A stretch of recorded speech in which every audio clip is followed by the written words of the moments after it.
God is good all the time God is good.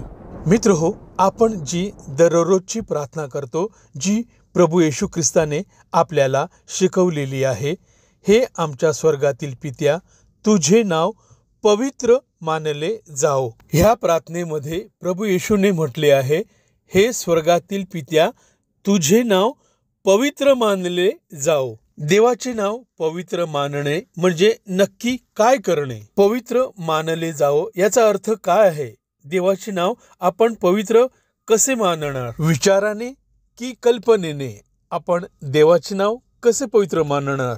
यशाया chapter 8 वर्स 13 पहा, तर सेनाधीश परमेश्वरालाच पवित्र माना, त्याचेच भय व धाक धरा। अनुवाद चॅप्टर 4 वर्स 10 पहा, परमेश्वर मला म्हणाला की ते म्हणजे सर्व मनुष्यजात इहलोकी म्हणजे पृथ्वीवर असेपर्यंत त्यांनी माझे भय बाळगायला शिकावे व आपल्या मुलाबाळांनाही तसे शिकवावे।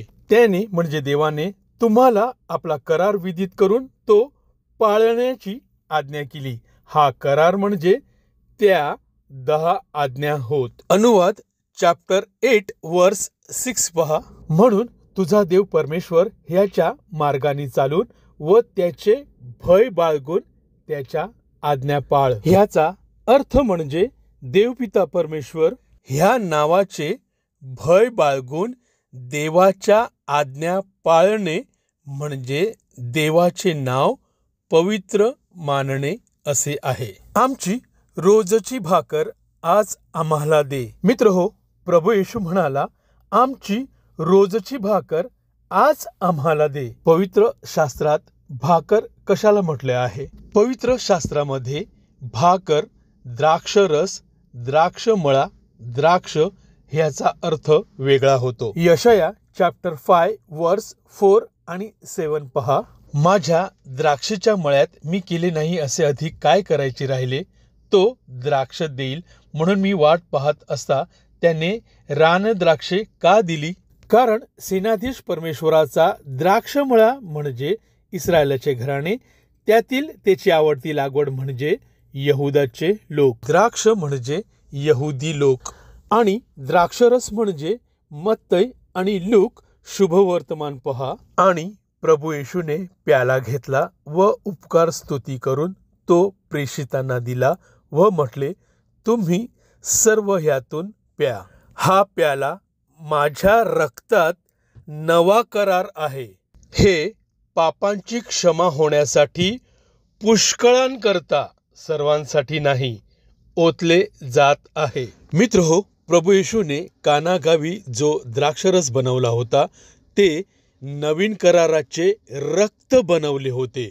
म्हणून प्रभू येशू आई मरियेला म्हणाला, माझी वेळ अजून आली नाही। आणि प्रभू येशूने जो द्राक्षरस बनवला होता तो द्राक्षरस कशात बनवला होता? योहान चॅप्टर 2 वर्स 6 पहा, तेथे पाण्याचे 6 दगडी रांजण यहुद्यांच्या शुद्धीकरणाच्या रीतीप्रमाणे ठेवले होते। कारण 7वा दिवस हा विश्रांतीचा दिवस असल्या कारणाने यहुदी लोक त्या दिवशी कोणतेच कामकाज करत नसत। ते शुद्धीकरण करणारे रांजण प्रभू येशूने नव्या कराराच्या रक्ताने भरले होते। अनुवाद चॅप्टर 8 वर्स 3 पहा, मनुष्य केवळ भाकरीने नव्हे तर परमेश्वराच्या मुखातून निघणाऱ्या प्रत्येक वचनाने जगेल। मित्र हो, प्रभू येशू हा देवाच्या अंतःकरणातून निघालेले देवाचे वचन आहे,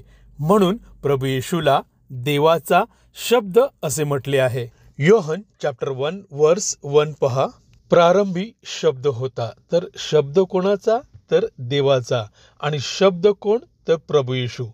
शब्द देवासह होता आणि शब्द देव होता। प्रभू येशू हा देवाच्या अंतःकरणातून निघालेला देवाचा शब्द असल्यामुळे प्रभू येशू हा तोच देव आहे। योहन चॅप्टर 1 वर्स 14 पहा, शब्द म्हणजे प्रभू येशू देही झाला व त्याने आमच्यामध्ये वस्ती केली। मित्र हो, हे फार महत्वाचे वचन आहे। प्रकटीकरण चॅप्टर 19 वर्स 11 to 13 पहा. नंतर मी स्वर्ग उघडलेला पाहिला. तो पहा एक पांढरा घोडा आणि विश्वसनीय व सत्य असा म्हटलेला एक स्वार त्याच्यावर बसलेला मला दिसला. तो नीतीने न्यायनिवाडा करतो व लढतो. त्याचे डोळे अग्नीच्या ज्वालासारखे व त्याच्या डोक्यावर पुष्कळ मुकुट होते. त्याच्यावर एक नाव लिहिलेले आहे, ते त्याच्या वाचून कुणालाही कळत नाही.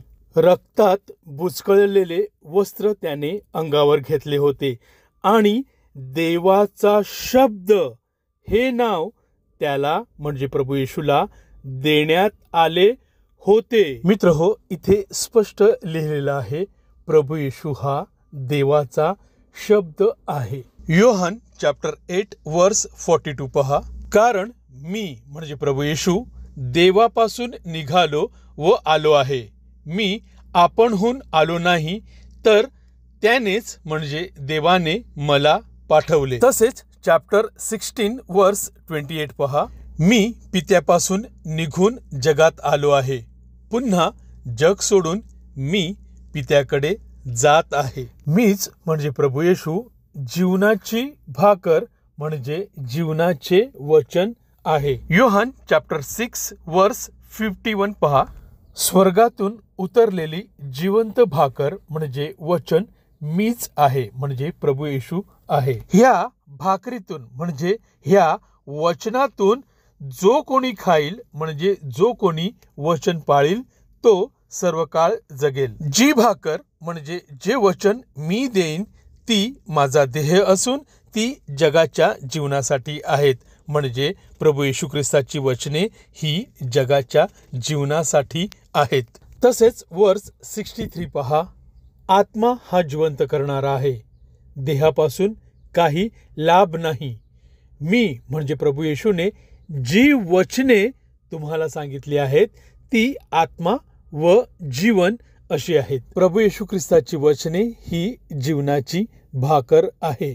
म्हणून आमची रोजची भाकर म्हणजे आमची रोजचे वचन आज आम्हाला दे. आणि जसे आम्ही आपल्या ऋण्यास ऋण सोडले आहे तशी तू आमची ऋणे आम्हाला सोड. मित्र हो, या वचनामध्ये अपराध ह्या शब्दाजागी ऋण हा शब्द वापरला गेला आहे. ऋण ह्या शब्दाचा अर्थ कर्ज किंवा आभार असा आहे. जसे आम्ही आमच्या अपराध करणाऱ्यांना क्षमा करतो तसेच तू आमच्या अपराधांची क्षमा कर. देवाची कोणतीही आज्ञा न पाळणे ह्याला पाप म्हणतात. मग अपराध म्हणजे काय? कोणत्याही व्यक्तीची इच्छा असताना किंवा इच्छा नसताना त्या व्यक्तीच्या इच्छेविरुद्ध वागणे म्हणजे त्या व्यक्तीचा अपराध करणे असे आहे.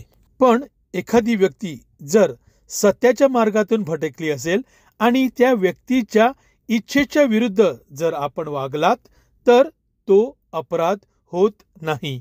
याकोब चॅप्टर 5 वर्स 19 आणि 20 पहा. माझ्या बंधूंनो, तुमच्यामधील कोणी सत्यापासून बहकला आणि त्याला कोणी माघारी फिरवले तर पापी माणसाला त्याच्या चुकलेल्या मार्गापासून जो फिरवतो तो त्याचा जीव मरणापासून वाचविल व पापांची रास झाकील, हे ध्यानात ठेवा. मित्र हो, इथे लिहिलेलं आहे पापी माणसाला त्याच्या चुकलेल्या मार्गापासून जो फिरवतो तो त्याचा जीव मरणापासून वाचविल. इब्री लोकास चॅप्टर 9 वर्स 27 पहा.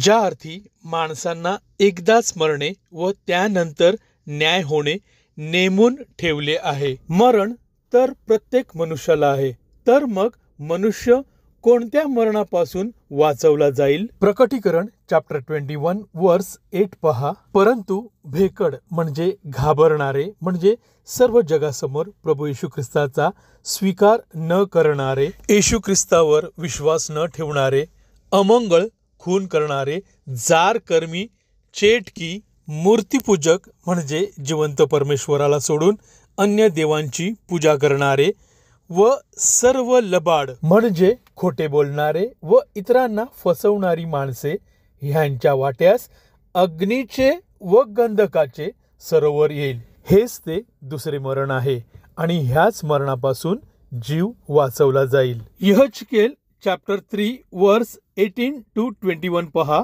तू खात्रीने मरशील असे मी म्हणजे देवाने पातक्यास म्हणालो असता तू जर त्याला बजावले नाही व पातक्याने म्हणजे पाप्याने आपला कुमार्ग सोडून जगावे म्हणून तू म्हणजे आपण त्याला म्हणजे त्या पापी माणसाला बजावून सांगितले नाहीस तर तो पापी मनुष्य आपल्या दृष्टाईमुळे मरेल, पण त्याच्या रक्ताचा झाडा मी तुझ्या हातून घेईन. तू त्या पापी मनुष्यास बजावले असून त्याने आपली दृष्टाई व कुमार्ग ही सोडली नाहीत तर तो आपल्या दृष्टाईमुळे मरेल आणि तू आपला जीव वाचवला असे होईल. तसेच नीतिमान आपली नीतिमत्ता सोडून अधर्म करू लागला व मी म्हणजे देवाने त्याच्या पुढे अडथळा ठेवला तर तो मरेल. म्हणजे एखादा चांगला मनुष्य जर पाप करू लागला तर परमेश्वर त्याच्या पुढे संकट निर्माण करील.